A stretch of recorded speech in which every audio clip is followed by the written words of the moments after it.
Você que está chegando, acompanhando o nosso Balanço Geral, obrigado aí pela companhia. Percebeu que a gente começou com uma semana mais fria, temperaturas mais baixas aqui na nossa região. Algo que eu venho falando desde a semana passada, uma nova frente fria que atinge a região do Triângulo Mineiro. Amanhã as temperaturas devem estar, inclusive, mais baixas do que hoje. E além da temperatura baixa, a umidade começa a ficar também extremamente preocupante, extremamente baixa. E aí, é nesta época do ano, quando as temperaturas começam a cair, que começam a surgir as chamadas nites. A rinite, bronquite, laringite, sinusite, otite e até mesmo dermatites. Essas são doenças que são associadas exatamente aos dias mais frios, mas também aos dias mais secos. Eu mesmo que tenho alergia, sou alérgico, muita gente sabe, já estou sofrendo hoje, inclusive, não está fácil não.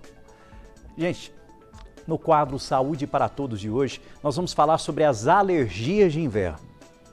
Crianças e idosos são os mais vulneráveis.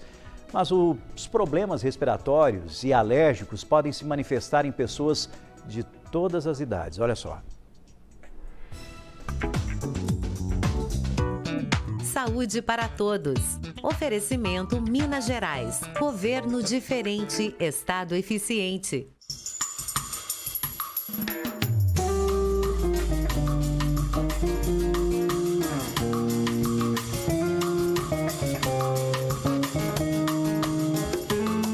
Só falar na combinação de frio e tempo seco que os sintomas aparecem.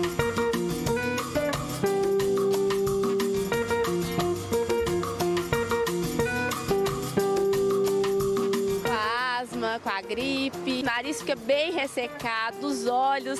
Eu mesmo sofro muito porque eu tenho a síndrome do olho seco, então nesse tempo fica muito ruim mesmo. Tenho D2, aí só piora, o nariz é tampado. Eu tô esperando sair a vaga no SUS para me operar, porque fica escorrendo o tempo todo.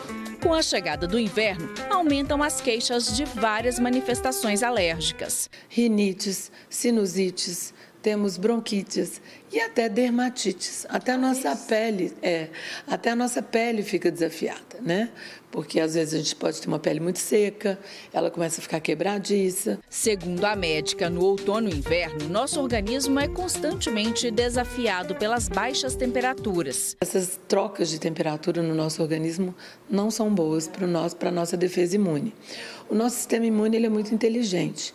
Ele tenta combater o que é exógeno, o que é externo, e dentro da nossa competência imunológica, manter sempre o nosso sistema imune com boa qualidade, mas não de forma imediatista, mas de forma contínua.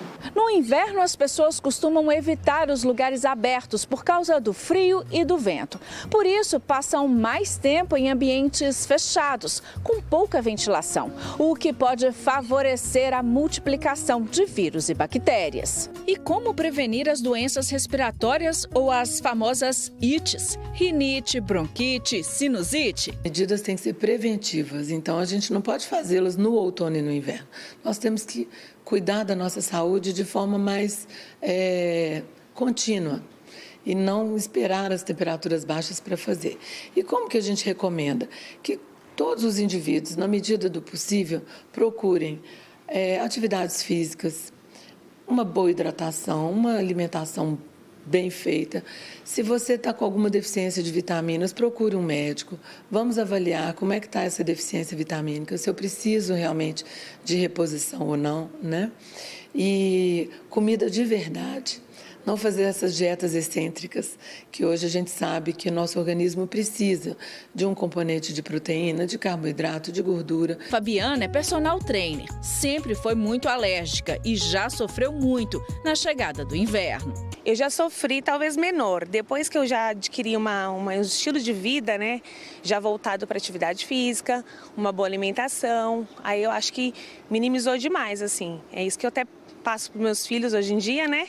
Mas, assim, hoje em dia a gente tem esse cuidado maior e não está evoluindo, não. Em épocas de tempo frio e seco, ela aumenta a ingestão de água e reforça o uso de vitaminas. Eu vejo essa importância de você deixar um corpo forte para, no caso, se tiver numa época de gripe e você pegar uma gripe, ela não evoluir. Ela também não deixa de tomar as vacinas. E quando aquela gripe ameaça bater, Eu vou prevenir a doença para quando chegar nessas épocas de inverno, meu corpo está forte e o vírus não bate e volta. Ele não sustenta, né? Ele não ganha força nessa época. os casos de síndrome respiratória aguda grave ainda estão em alta em Belo Horizonte.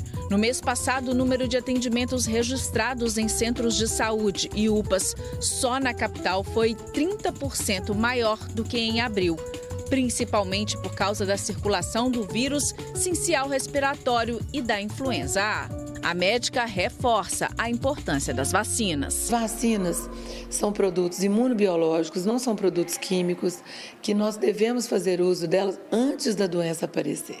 E a vacinação é que a ação de vacinar é que tem muito valor. Vacina boa é a vacina no braço. E para as doenças do inverno, nós temos inúmeras vacinas.